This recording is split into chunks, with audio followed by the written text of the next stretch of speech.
souhaites reprendre goût aux choses positives? Tu as envie de bien vivre avec tes émotions et de partager un moment plein d'énergie? Tu es à la bonne place. Mon nom est Virginie, je suis coach de vie et sophrologue et j'ai vraiment hâte de t'accompagner sur le chemin de la positive attitude pour une vie idéale, avec des astuces concrètes, naturelles, des relaxations, des partages et même des invités. Bref, un moment pour partager de la joie dans ton quotidien. Bienvenue dans la voie positive. Bonjour à toi, j'espère que tu vas bien. Aujourd'hui, J3 dans le défi J'envoie. Le thème, une citation inspirante. Commence chaque journée comme si elle avait été écrite pour toi. Alors j'adore les citations, les extraits de texte. Tu sais, ce qui te parle bien, ces mots qui résonnent en toi sans savoir sur le moment vraiment pourquoi. Et comme j'en ai beaucoup qui m'ont animée, surtout ces derniers temps, j'ai pas pu choisir. Alors, pas d'épisode aujourd'hui, j'arrête là. Non, je plaisante. Je vais surtout laisser la roue des citations choisir pour moi, parce que j'en ai trop. Et je sais pas laquelle choisir, ce sera peut-être l'occasion d'ailleurs de refaire peut-être un nouvel épisode sur une citation. Donc je vais laisser cette roue des citations rouler pour moi, et dedans, par exemple, il y a « Fais de ta vie un rêve et un rêve une réalité ». Il y a aussi « La vie est un défi à relever, un bonheur à mériter, une aventure à tenter ». Si vous voulez que la vie vous sourie, apportez-lui d'abord votre bonne humeur. Il n'y a qu'une chose qui puisse rendre un rêve impossible, c'est la peur d'échouer. Bref, des tas de citations très inspirantes, et la roue a choisi pour moi aujourd'hui. Le bonheur est possible, et il vaut mieux aller à sa rencontre qu'en écouter le récit. C'est une phrase de Christophe André. Qu'est-ce que ça t'inspire, toi, cette phrase? Alors pour ma part, je suis une inconditionnelle de Christophe André. Et en toute objectivité, cette phrase, elle me parle beaucoup et elle me donne le sourire. Elle s'inscrit réellement dans mes valeurs. C'est certainement d'ailleurs pour ça que ça me touche particulièrement, ça me fait vibrer. Être dans l'action de recherche de ses ressources internes, c'est une aventure merveilleuse qui n'a pas de fin d'ailleurs, et c'est ça qui est aussi intéressant. Alors le bonheur, oui, le bonheur est propre à chacun. Il se définit par autant d'êtres humains que nous sommes. Il n'y aura jamais deux définitions pareilles, avec des points communs certes, mais pour chacun d'entre nous, le bonheur a sa propre définition. Partager son bonheur avec les autres reste bien agréable, c'est vrai. Ça envoie de vraies bonnes ondes positives. Ça met en vibration haute pour intégrer petit à petit ces bonnes vibrations.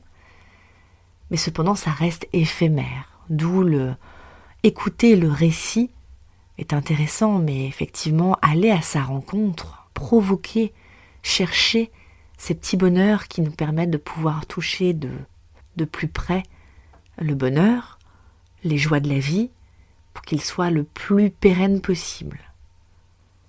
Pour que ce bonheur soit vraiment de plus en plus pérenne, il faut se questionner personnellement sur ce qui te met en bien-être. Qu'est-ce qui te fait vibrer? Nous cherchons tous le bonheur. Il peut sembler être impossible pour certains et pour d'autres, il est plus naturellement présent. Mais en tout cas, il y a toujours une recherche à faire, une action, un effort à faire pour avoir ce bonheur. Est-ce que c'est encore une question d'une vision des choses ? Ouais, je pense, pourquoi pas. Même dans les situations désagréables, il est important de réaliser les bonheurs du quotidien.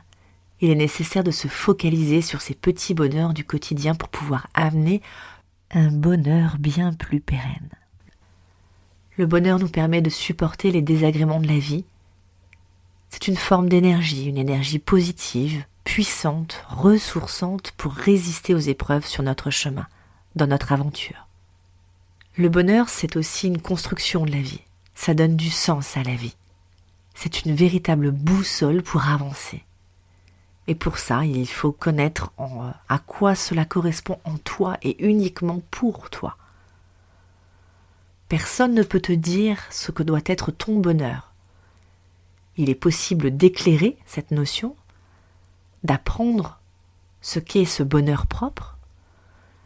Il est possible de se faire accompagner pour comprendre ton chemin. Mais c'est surtout de se mettre en action. Il faut actionner, il faut parfois faire un effort pour s'adapter aux situations extérieures et parfois peut-être là, le bonheur tombe du ciel. On a cette impression qu'il est là presque par hasard, sauf que il n'y a pas de hasard. Tu l'as provoqué d'une certaine manière. C'est ça qui est intéressant de savoir comment tu peux le provoquer. Si tu attends le bonheur, il viendra sûrement, mais à quelle échelle et quand ? Par contre, si tu te mets en action vers de petites actions qui te permettent de ressentir un début, voire un vrai moment de bonheur intense et qui dure, c'est d'autant plus agréable. Aller à sa rencontre, moi, c'est une aventure qui me botte. Ça peut passer par beaucoup de possibilités. Aujourd'hui, j'ai choisi de le vivre et de le faire vivre par les ressentis. Tu sais, cette sensation ou ces sensations dans le corps, souvent agréables, parfois moins, mais ces ressentis qui nous permettent de nous sentir bien, de nous sentir heureux. Une fois connecté à ça, il te faut comprendre ce que cela peut t'apporter. Le but étant d'aller chercher cette recette, ta recette personnelle du bonheur.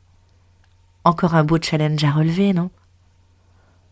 Je terminerai avec une autre citation que j'ai entendue il y a quelques jours seulement. Quand j'étais entourée de ma tribu, on aime bien regarder, se faire des soirées films et surtout films animés. Et on regardait Rebelle. Et le personnage principal, Mérida, termine le film d'animation en disant « Certains disent que le destin est une chose qui ne se commande pas et que nous n'avons pas d'emprise sur lui. Mais moi, j'ai une certitude. Notre destin fait partie de nous. Il suffit d'être assez courageux et rebelle pour s'en rendre compte. »